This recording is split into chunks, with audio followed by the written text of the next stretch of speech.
Hey everyone, welcome back to Ashish Vlogs. So everyone, I have given you two sentences on the screen which you all can see.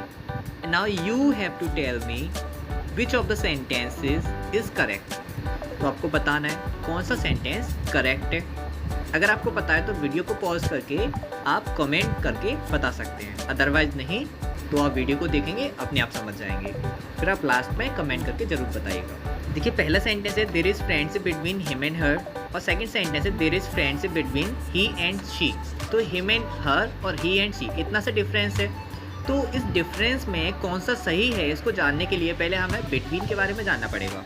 तो चलिए चलते हैं, लेके चलते हैं अपनी फ़्लाइट बिटवीन को जानने के लिए। तो एक्चुअली जब हम बिटवीन को जानने के लिए उसके घर तक पहुंचते हैं तब हम देखते हैं बिटवीन अकेला तो है नहीं है वहाँ पर। बिटवीन की फैमिली में 3 मेंबर्स हैं और वो हैं बिटवीन, अमंग और अमंगस्ट, और इन तीनों का घर तो एक ही है। कहने का मतलब ये है ये जो तीनों वर्ड्स हैं, इन तीनों वर्ड्स का जो हिंदी मीनिंग है वो तो एक ही है और वो होता है के बीच में।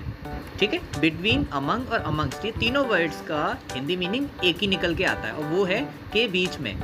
तो भाई जब वर्ड्स इंग्लिश में 3 है और हिंदी में मीनिंग एक ही है तो इनका कुछ ना कुछ डिफरेंस तो होना चाहिए जिससे कि हम इनका जब यूज़ करें तो करेक्टली यूज़ कर पाएँ। तो ठीक है, वो यूज़ भी जान लेते हैं ताकि जब भी आप सेंटेंस बनाओ, जब भी आप इंग्लिश में इनको यूज़ करो तो कभी गलती ना करो। पहले बिटवीन किससे बात करते हैं। तो बिटवीन से जब हम बात कर रहे थे तो बिटवीन बोलता है कि मेरी एक फ़िक्स कैपेसिटी है, यानी कि अगर आप अपनी सेंटेंस बनाते टाइम मुझे यूज़ करना चाहते हो तो सिर्फ 2 लोगों के लिए, 2 चीज़ों के लिए या फिर 2 ग्रुप्स के लिए यूज़ कर सकते हैं। तो बिटवीन से बात करते टाइम हमने बिटवीन के बारे में ये जान लिया कि कभी भी आप जब बिटवीन का यूज़ करोगे तो हमेशा 2 लोगों के लिए या फिर 2 चीज़ों के लिए या फिर 2 ग्रुप्स के लिए करोगे। 2 से ज़्यादा होंगे तो बिटवीन का यूज़ नहीं कर सकते। देखिए एग्जाम्पल देखिए, Mohit is sitting between Harsh and Tarun. Hindi meaning है इसका, मोहित हर्ष और तरुण के बीच में बैठा है। तो मोहित 2 लोगों के बीच में बैठा है, हर्ष और तरुण के, और 2 लोगों के बीच में बैठा हुआ है वो, यानी कि 2 लोगों की बात हो रही है। तो बिटवीन का यूज़ हमने कर दिया, बिटवीन हर्ष एंड तरुण। और बिटवीन का इंग्लिश में मीनिंग क्या निकल के आ गया, सॉरी हिंदी में, के बीच में।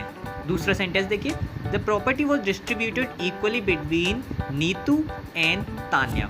प्रॉपर्टी नीतू और तान्या के बीच में बराबर बांटी गई थी। अब भाई प्रॉपर्टी कितने लोगों के बीच बांटी गई थी, 2 लोगों के बीच, नीतू और तान्या। तो इस सिचुएशन में भी हमने क्या किया, बिटवीन का यूज़ किया, क्योंकि 2 लोगों की बात हो रही है। बिटवीन के बारे में एक चीज़ और जानिएगा, जो प्रोनाउंस होते हैं, प्रोनाउंस में एक होते हैं नॉमिनेटिव केस के प्रोनाउंस, एक होते हैं ऑब्जेक्टिव केस के प्रोनाउंस।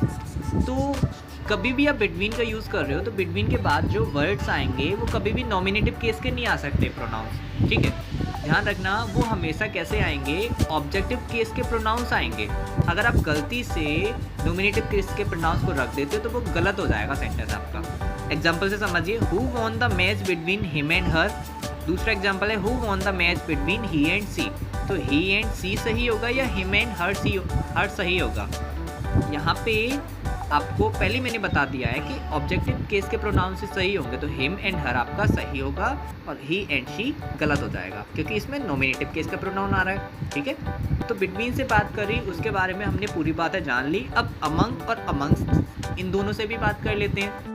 तो जैसे बिटवीन का यूज़ 2 लोगों के लिए करते हैं, उसी तरह से अमंग और अमंग्स्ट दोनों का ही यूज़ हम 2 से ज़्यादा लोगों के लिए करते हैं। अमंग और अमंग्स्ट दोनों का, जब 2 से अधिक लोग हो, 2 से अधिक कोई चीज़ें हो या फिर 2 से अधिक कोई ग्रुप्स के बारे में बात करी जा रही हो, तब हम अमंग और अमंग्स्ट का यूज़ करते हैं। ठीक है, अब इसमें भी डिफरेंस है कब अमंग और कब अमंग्स्ट। तो जो भी वर्ड्स कॉन्सोनेंट साउंड से स्टार्ट होते हैं वहाँ पे तो हम अमंग का यूज़ करते हैं, लेकिन जो वर्ड वॉल साउंड से स्टार्ट होते हैं वहाँ पे हम अमंग्स्ट का यूज़ करते हैं। ठीक है, अमंग कॉन्सोनेंट साउंड के लिए और अमंग वॉल साउंड के लिए। अमंग का अगर हम एग्जाम्पल लेते हैं तो देखिए कुछ ऐसा होगा, distribute the chocolates among these boys. Part तो अमंग के बाद आया है दीज बॉयज़। तो यहाँ पे ये चीज़ क्लियर हो गई कि ये दीज बॉयज़ जो हैं, ये लड़के जो हैं वो 2 से ज़्यादा ही होंगे, 3 हो सकते हैं, 4 हो सकते हैं, कितने भी हो, लेकिन 2 से ज़्यादा होंगे, तभी हम अमंग का यूज़ कर रहे हैं। Who is bad among them, इनके बीच में बुरा कौन है, तो भाई 2 से ज़्यादा लोग होंगे तभी हम वहाँ पे अमंग का यूज़ कर पा रहे हैं। और एक चीज़ का ध्यान रखिएगा, अगर हम बात करते हैं कि कौन बुरा है इनके बीच में, तो भाई बुरा कोई नहीं होता, व्यक्ति जो बुरे काम करता है वो अपने आप बुरा बन जाता है। ठीक है, और अगर आप किसी को सोचते हो कि वो बुरा है तो बस अगर वो व्यक्ति बुरे काम करना छोड़ दे तो वो भी अच्छा हो जाएगा, ठीक है, बुरा कोई नहीं होता, ठीक है। अब अमंगस्ट के बारे में बात करने के लिए अमंगस्ट के बाद वाला जो वर्ड है वॉल साउंड से शुरू होना चाहिए। एग्जाम्पल देखिए, there is so much love amongst our children. तो अमंगस्ट के बाद में जो पहला वर्ड है आर, तो वो कौन से साउंड से शुरू हो रहा है, आर, और आ एक वॉल साउंड है, ठीक है। There is cooperation amongst our 3 families. तो यहाँ पे अमंगस्ट के बाद क्या आ गया, फिर से आर आ गया, यानी कि हमारी तीनों फैमिलीज में आपसी सहयोग है। तो इसी तरह से अमंग और अमंगस्ट के बीच में ये डिफरेंस निकाला जा सकता है।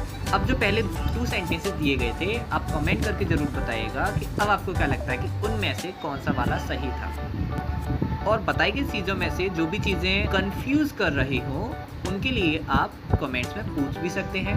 एंड यस, चैनल को सब्सक्राइब करिएगा ताकि आगे जो भी वीडियोस अपलोड हो उनकी नोटिफिकेशन आपके पास तक आ पाए।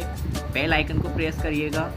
वीडियो से कुछ सीखे हो तो लाइक और शेयर भी ज़रूर करिएगा। Thank you very much. Thank you for watching.